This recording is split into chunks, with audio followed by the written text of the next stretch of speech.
নমস্কার বন্ধুরা, আজকে আমরা ইতিহাসের কিছু গুরুত্বপূর্ণ টপিক নিয়ে আলোচনা করব, যেগুলির মধ্যে উল্লেখযোগ্য হলো আমরা কিছু ঐতিহাসিক উল্লেখযোগ্য সভ্যতা নিয়ে আলোচনা করব, প্লাস কিছু উল্লেখযোগ্য বংশ নিয়ে আলোচনা করব। তো চলো শুরু করছি আজকের ক্লাস।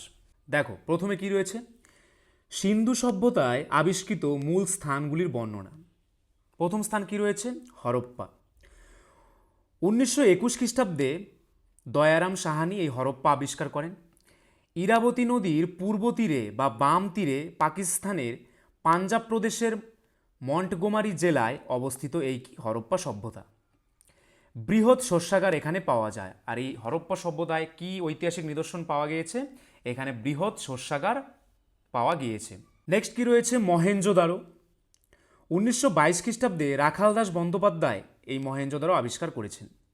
সিন্ধু নদীর ডান তীর বা পশ্চিম তীরে সিন্ধু প্রদেশের লারকানা জেলা, এই লারকানা জেলায় কিন্তু এই মহেঞ্জোদারোকে খুঁজে পাওয়া গিয়েছে। এখানে পাওয়া যায়, অর্থাৎ এখানে কি ঐতিহাসিক নিদর্শন পাওয়া গিয়েছিল? বৃহৎ স্নানাগার ও কি ব্রোঞ্জের নর্তকী মূর্তি। কি বৃহৎ স্নানাগার ও ব্রোঞ্জের নর্তকী মূর্তি। নেক্সট কি রয়েছে? চানহুদারো। 1931 সালে ননীগোপাল মজুমদার এই চানহুদারো আবিষ্কার করেছেন। সিন্ধু প্রদেশের সিন্ধু নদীর পূর্ব পারে কুকুরের পায়ের ছাপ, দুর্গ ছিল না, গরুর গাড়ি পাওয়া গেছে। কি নিদর্শন পাওয়া গেছে এখানে? কুকুরের পায়ের ছাপ, দুর্গ ছিল না, আর কি পাওয়া গেছে? গরুর গাড়ি। কালীবাঙ্গান। 1953 খ্রিস্টাব্দে এ ঘোষ আবিষ্কার করেন এই কালীবাঙ্গান শহরটি। রাজস্থানে ঘাগর নদীর বাম তীরে পাওয়া গেছে এই শহরটি। কোন শহর? কালীবাঙ্গান। নেক্সট কি রয়েছে? লোথাল। 1953 খ্রিস্টাব্দে এস আর রাও গুজরাতে নদীর মিলনস্থলে কাম্বে বা খাম্বাত সবরমতী ও ভোভাগা উপসাগরের কাছে এটি একটি সামুদ্রিক বন্দর। তাহলে লোথাল হচ্ছে একটি কি? সামুদ্রিক বন্দর। আর এই লোথালের আবিষ্কর্তাকে এস আর রাও। নেক্সট কি রয়েছে? বনওয়ালি। 1974 খ্রিস্টাব্দে আর এস বিস্ট অবস্থান হরিয়ানাতে, অর্থাৎ 1974 খ্রিস্টাব্দে আর এস বিস্ট এই বনওয়ালি আবিষ্কার করেন। আর এটি কোথায় অবস্থিত? এটি হরিয়ানাতে অবস্থিত। নগর পরিকল্পনা পয় প্রণালীর ব্যবস্থা পাওয়া যায়নি। এখানে সেরকম কিছু নগর পরিকল্পনা পয় প্রণালীর ব্যবস্থা পাওয়া যায়নি। নেক্সট কি রয়েছে? দেখো, মেহেরগড় সভ্যতা। 1974 খ্রিস্টাব্দে জে এফ জারিস এই মেহেরগড় সভ্যতা আবিষ্কার করেছেন। এটি একটি গ্রামকেন্দ্রিক সভ্যতা যা বালুচিস্তানে পাওয়া গিয়েছে। কোথায় পাওয়া গিয়েছে? বালুচিস্তানে। ধোলাভিরা 1998 থেকে 2005 জেপি যোশী ও আর এস বিস্ট আবিষ্কার করেছেন কি? এই ধোলাভিরা। এটি গুজরাটের কচ্ছ জেলাতে অবস্থিত। কোথায় অবস্থিত? গুজরাটের কচ্ছ জেলাতে। এখানে সবথেকে বেশি প্রত্নতাত্ত্বিক নিদর্শন পাওয়া যায়। সবথেকে নতুন আবিষ্কৃত কেন্দ্র এটি। এখানে জল সংরক্ষণের ভালো ব্যবস্থা ছিল। এখানে জল সংরক্ষণের ভালো ব্যবস্থাও ছিল। তারপর দেখো, জাতক কি? বুদ্ধের পূর্বজন্মের কাহিনী পালি ভাষায় রচিত হয়েছিল। এটাই হচ্ছে কি? জাতক কথার মূল অর্থ। হীনযান কি? হীনযান একমাত্র মগধ ও শ্রীলঙ্কায় বিস্তার লাভ করেছিল। হীনযান একটি সম্প্রদায় যেটি কোথায়? মগধ ও শ্রীলঙ্কায় বিস্তার লাভ করেছিল।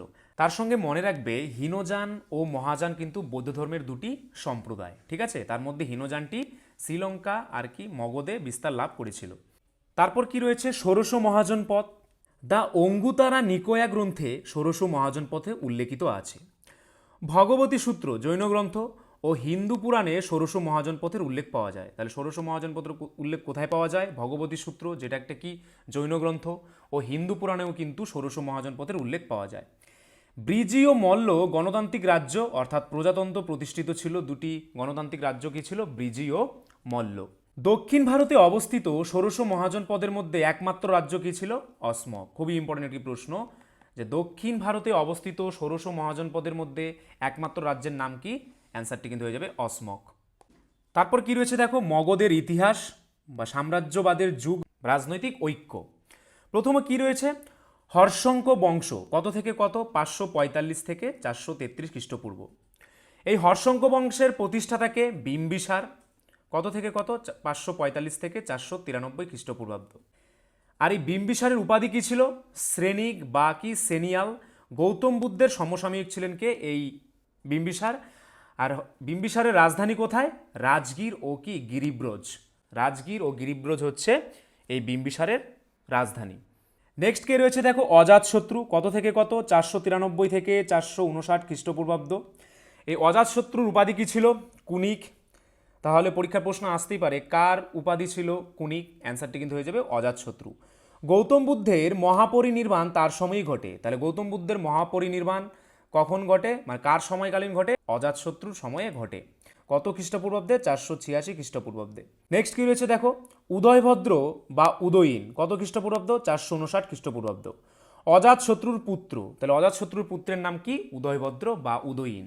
উদয়ভদ্র হলেন মগধের প্রথম রাজা, যিনি গঙ্গা ও সোন নদীর সংযোগস্থলে পাটলিপুত্রে রাজধানী স্থানান্তরিত করেছিলেন।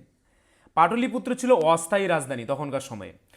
নাগদশক হলেন হর্ষক বংশের শেষ রাজা, তাহলে হর্ষক বংশের শেষ রাজা কে ছিলেন?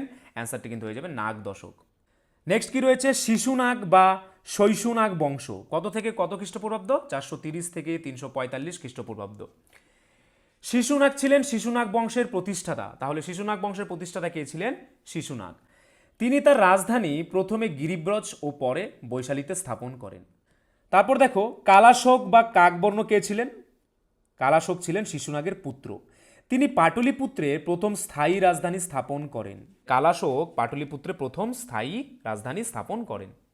নেক্সট কি রয়েছে দেখো নন্দবংশ, কত থেকে কত? 345 থেকে 324 খ্রিস্টপূর্বাব্দ ছিল এই নন্দবংশ। আর এই নন্দবংশের প্রতিষ্ঠাতাকে মহাপদ্ম নন্দ, খুবই ইম্পর্টেন্ট। নন্দবংশের প্রতিষ্ঠাতাকে মহাপদ্ম নন্দ। নন্দবংশ হলো প্রথম অক্ষত্রিয় রাজবংশ, তাহলে প্রথম অক্ষত্রিয় রাজবংশের নাম কি? অ্যান্সারটি কিন্তু হয়ে যাবে নন্দবংশ। এই মহাপদ্মনন্দের উপাধি কী কী ছিল? সর্বক্ষত্রান্তক, একরাট বা যাকে কি বলা হয় সম্রাট বলা হতো, সর্বক্ষত্রিয়চ্ছত্তা এবং কি দ্বিতীয় পরশুরাম, এগুলি ছিল মহাপদ্মনন্দের কি উপাধি। তারপর দেখো আলেকজান্ডার যখন ভারত আক্রমণ করেন তখন মগধের সিংহাসনে ছিলেন ধননন্দ, তিনি নন্দ বংশের শেষ সম্রাট। তাহলে আলেকজান্ডার যখন ভারত আক্রমণ করেছিলেন তখন মগধের সিংহাসনে কে ছিলেন? ধননন্দ। আর মন্দ বংশের শেষ সম্রাটের নাম কি? অ্যান্সারটি কিন্তু হয়ে যাবে ধননন্দ। নন্দ রাজাদের রাজধানী কোথায় ছিল? পাটলিপুত্র। নেক্সট কি রয়েছে দেখো মৌর্য বংশ, কত থেকে কত? 324 থেকে 185 খ্রিস্টপূর্বাব্দ।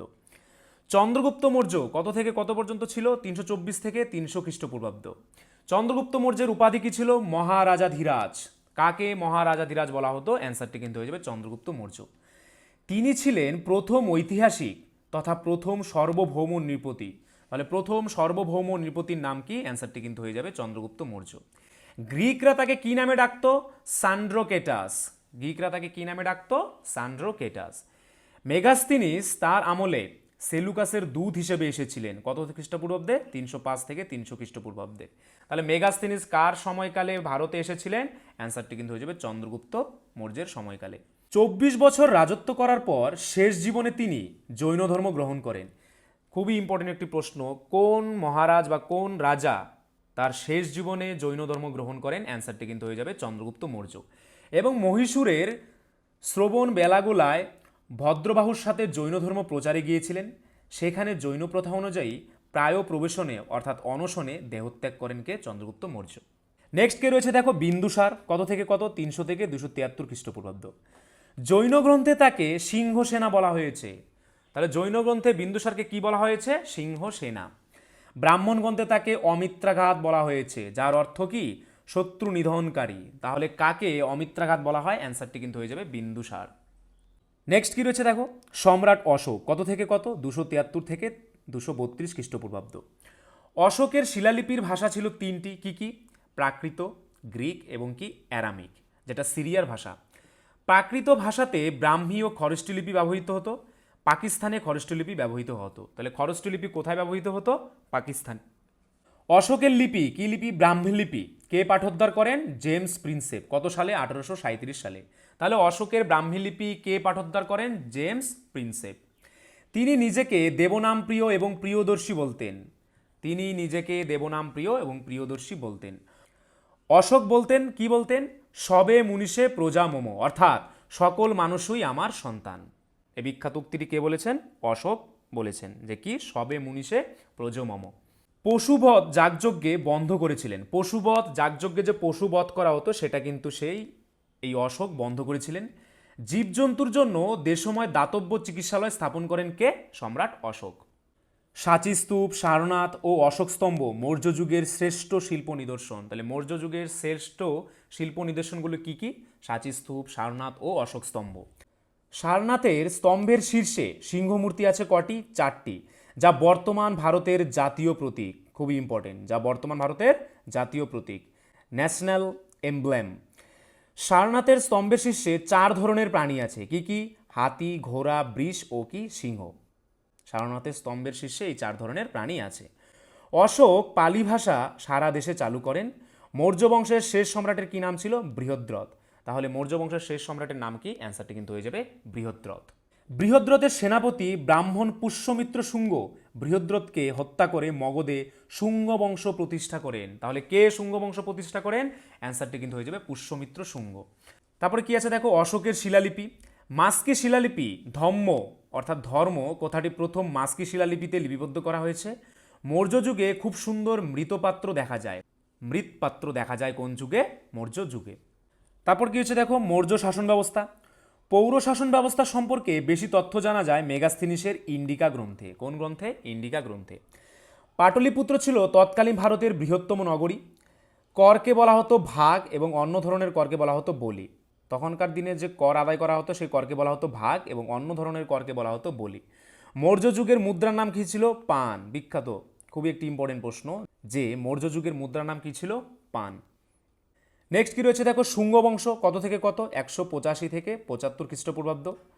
এই শুঙ্গ বংশের প্রতিষ্ঠাতা কে ছিল? পুষ্যমিত্র শুঙ্গ, যিনি বৃহদ্রথকে হত্যা করেন খ্রিস্টপূর্ব 185 অব্দে, মতান্তরে 187 অব্দে। আর শেষ শুঙ্গ রাজা কে ছিলেন? দেবভূতি। তাহলে শেষ শুঙ্গ রাজার নাম কি ছিল? দেবভূতি। তো বন্ধুরা, এই ছিল আজকের ভিডিও। সবাইকে অসংখ্য ধন্যবাদ।